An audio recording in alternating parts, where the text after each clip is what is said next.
Pessoal, as insanidades que nós somos obrigados a ver das falas que saem do presidente Lula são, sabe, são assustadoras.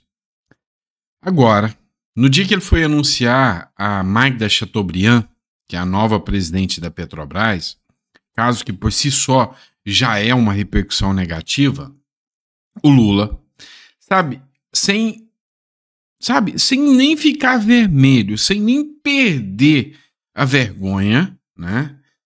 Ele disse que a Lava Jato tentou destruir a Petrobras e que nunca houve escândalo de corrupção na Petrobras.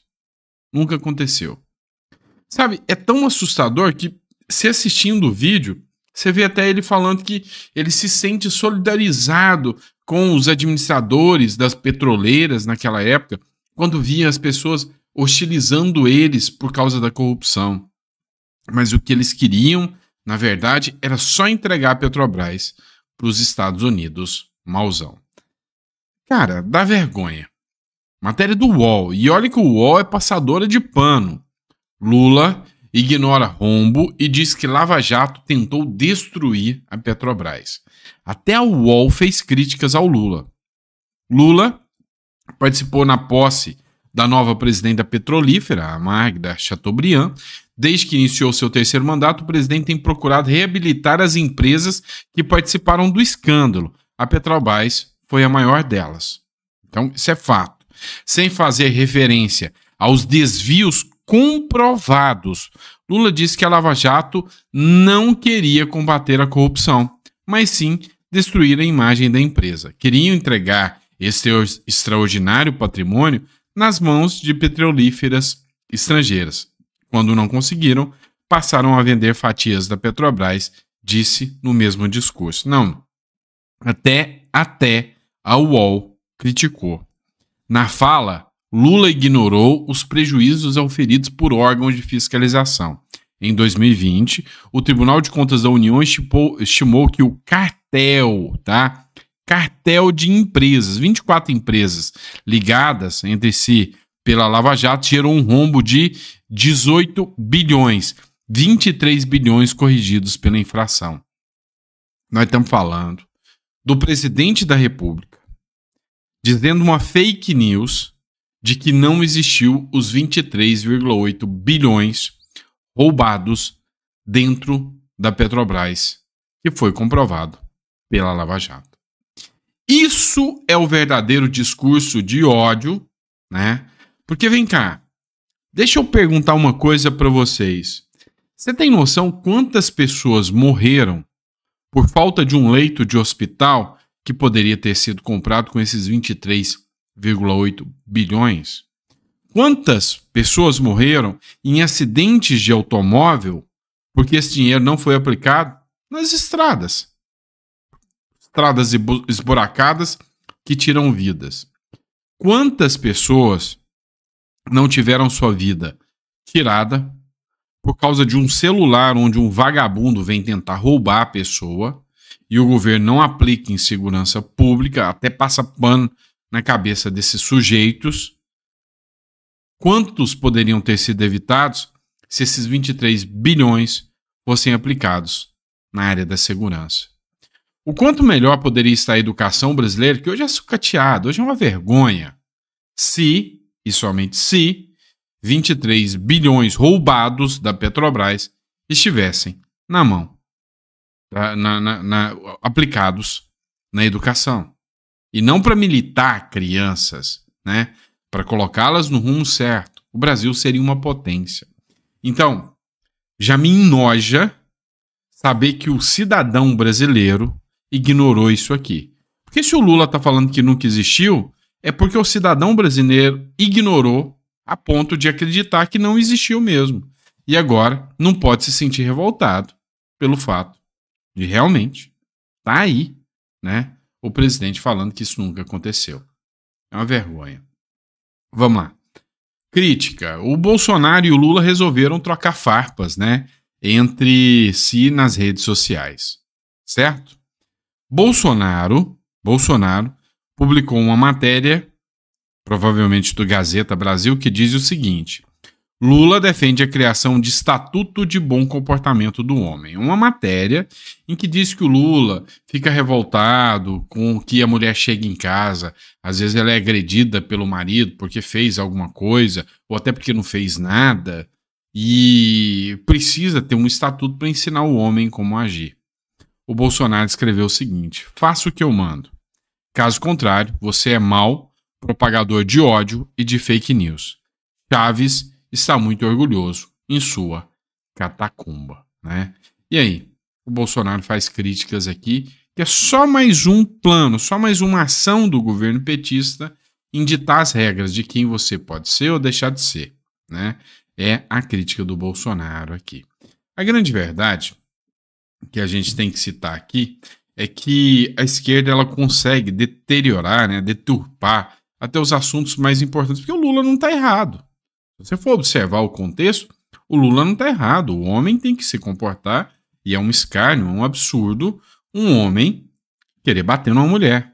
Mas eles usam sempre um discurso por detrás de algo muito mais grave.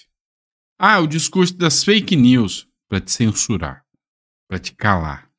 O discurso da postura do homem para te dizer como você tem que agir. E esse é o grande ponto, que é a crítica do Bolsonaro aqui. Vamos lá. Outro exemplo aqui. A gente está falando muito do PL e do aborto, né? E esse PL, que está sendo altamente discutido e que, de certa forma, a esquerda ganhou a batalha, mas não ganhou a guerra, tá? A esquerda conseguiu prorrogar, o Lira já falou que vai ter mais discussão antes de colocar o PL em votação, provavelmente depois das eleições. A esquerda está utilizando um PL que foi apresentado pela direita para poder institucionalizar o direito a que as mulheres tirem os bebês, né? Matem os próprios bebês. E olha só, críticas estão sendo feitas. Eu já tinha falado para vocês sobre isso, né? O parecer da OAB contra o PL anti-aborto é ideológico e enganoso, dizem juristas. Eu já tinha dito isso para você há 3 dias atrás. O Conselho Federal da Ordem dos Advogados do Brasil produziu um parecer classificado como inconstitucional ao PL 1904, que equipara o aborto após 22 semanas de gestação ao crime de homicídio simples. O parecer será encaminhado à Câmara dos Deputados. O documento que foi apresentado, né, diz que o projeto é inconstitucional, mas juristas pró-vida consultados pela Gazeta do Povo classificam o parecer como ideologicamente enviesado, pouco técnico e enganoso em relação às informações sobre os tratados que menciona. A Denise Albano, que é professora de Direito Penal, Teoria do Direito e Direitos Humanos da Universidade de Sergipe, UFS, considera os argumentos vazios, foi exatamente o que eu falei para vocês, escapistas e desconexos. A impressão é a de que o parecer é apenas uma peça de apologia ao aborto, sem sequer tratar especificamente do que dispõe o PL, foi o que ela afirmou. Para ela, os argumentos são rasos, truncados e recorrem a técnicas de argumentação por abusos ou exceção. Apoiam-se em um dos casos prováveis de gravidez de crianças decorrentes de abuso, ao tempo em que ocultam por completo a outra criança em estágio fetal que está sendo gestada, foi o que disse a advogada. E vários outros relatos aqui. A Leslie dos Santos também, que é mestre em Direito Constitucional, também falou do parecer. E realmente o que eu tive de concepção é que trata-se de um parecer totalmente enviesado e ideológico. Parece uma peça pronta, preparada para ser colocado num blog do PT ou ser exposta no Brasil 247. Foi o que eu percebi por parte da OAB. Vamos lá, tem mais. Olha essa aqui. Em manifestação ao STF, a AGU, que é a Advocacia Geral da União, diz que é inválida a resolução do Conselho Federal de Medicina que proíbe a sistolia fetal. A Advocacia Geral da União apresentou informações ao Supremo, atendendo ao pedido do relator Alexandre de Moraes. A resolução do CFM está suspensa pelo ministro desde maio. Sabe o que mais me assusta? vem o Alexandre de Moraes, que é ministro do Supremo Tribunal Federal, jurista, né? Nada mais do que isso. Vem a Advocacia Geral da União, composta por juristas. Nada mais do que isso. Para questionar as decisões tomadas pelo Conselho Federal de Medicina, médicos, cientistas, pesquisadores sobre o tema. E aí, o posicionamento da AGU e do Alexandre de Moraes e do partido que pediu o fim da resolução tem mais força e mais valia do que a ciência. Negacionista é quem mesmo? Só a turma da direita que é negacionista, né? Para você ver o absurdo que é isso. Vamos lá. Olha só essa matéria aqui da Folha de São Paulo, eu achei interessante. A gente está sempre falando da questão dos presos do 8 de janeiro, inclusive dos que fugiram para a Argentina. E a Argentina está sendo o destino preferido de fuga dos presos do 8 de janeiro. A Argentina e o Paraguai até pelo baixo custo, né? O Uruguai também foi um destino, mas o Uruguai é um custo de vida altíssimo, tá? Então, para quem não sabe aí, o Uruguai é caro, muito caro. Tem coisas que chegam a 2, 3 vezes o preço do Brasil. Então, é um custo de vida altíssimo. Então, as pessoas estão fugindo, tá? Para a Argentina, para o Paraguai. E aí, essa matéria da Folha de São Paulo me chamou a atenção. Por quê? Porque o governo de Milei foi questionado por um jornalista se houve negligência sobre as fronteiras para admitir que esses brasileiros passassem, né, para o lado argentino e se o governo Milei daria respaldo a esses brasileiros que fugiram para a Argentina. A resposta foi a seguinte: isso é um assunto de justiça. De justiça. Então, o governo Milei não vai opinar. A justiça brasileira faça as solicitações à justiça argentina e a justiça definirá se será o caso ou não. E caso isso tenha uma repercussão política e chegue até eles vão definir o caso. Mas primeiro tem que ser definido na justiça. E que não, o governo Milei não vai aderir a um pacto de impunidade que, caso essas pessoas realmente tenham cometido crimes, elas serão devolvidas ao Brasil, tá? Devolvidas ao Brasil. Então, a situação é um tanto quanto complicada. Para quem foi à Argentina, esperava uma postura mais contundente, né, por parte do governo argentino, que não aconteceu. Inclusive, alguns parlamentares compareceram num evento que aconteceu na Argentina, isso há um mês atrás, junto de pessoas que estavam lá, fugitivos que estavam lá, apresentaram elas para parlamentares, esses parlamentares não se manifestaram, então essa situação desse pessoal ainda está num limbo que ninguém sabe o que vai acontecer, qual vai ser a resposta sobre esse caso dos presos do 8 de janeiro. Tá? Bora lá, pessoal, vamos falar de eleição 2024 agora.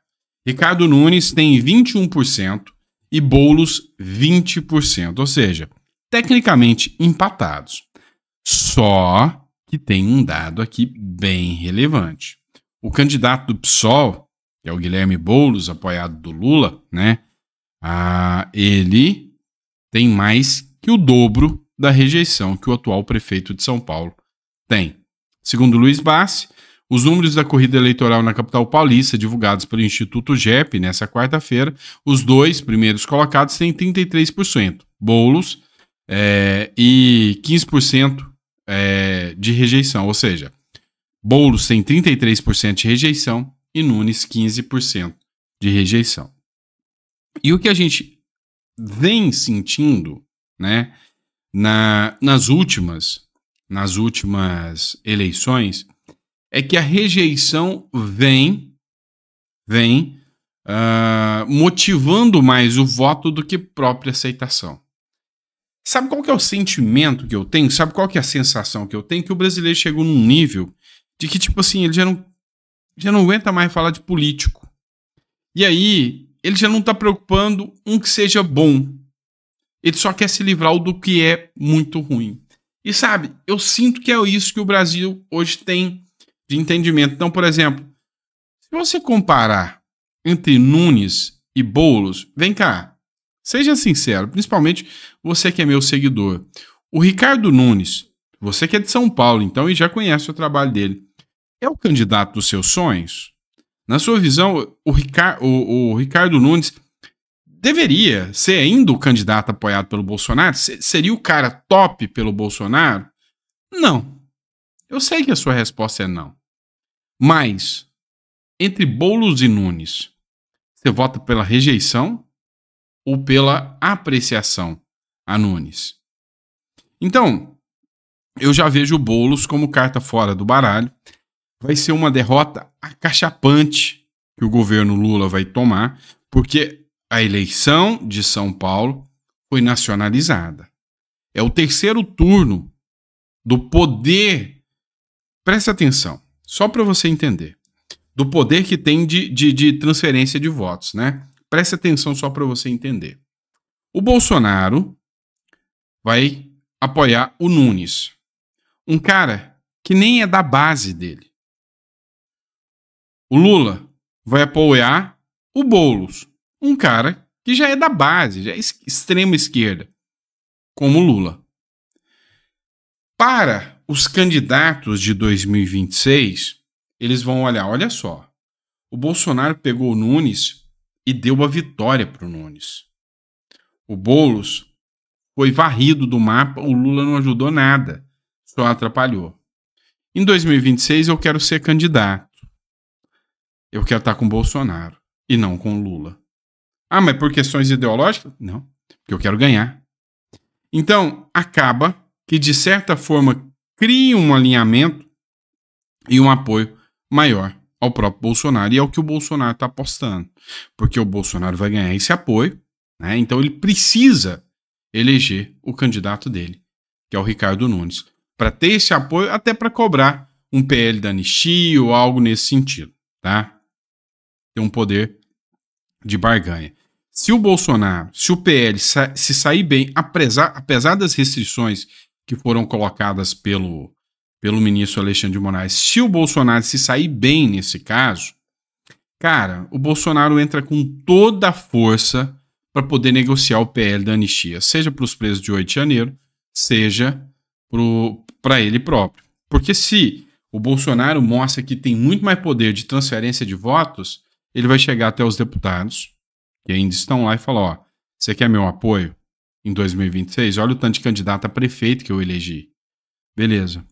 PL da anistia, eu vou entrar, vou me candidatar, vocês vão limpar minha barra com o PL da anistia, eu vou entrar e vou dar um apoio para quem votou a meu favor. Entenderam? É uma estratégia muito utilizada dentro da política, tá? Isso aí não é nada de novo, não. Tá bom? Fechou? Obrigado? Gostou? Se gostou do comentário, coloca aqui, ó. Fiquei até o final, comentários bons. Assim, eu tô tentando ser o mais rápido possível, mas tem alguns pontos que a gente precisa fazer mais explicadinho, tá? Se o conteúdo tá bom, coloca no comentário. No que eu tô errando, coloca pra mim. Isso ajuda bastante. Fechou? Abraço e até a próxima.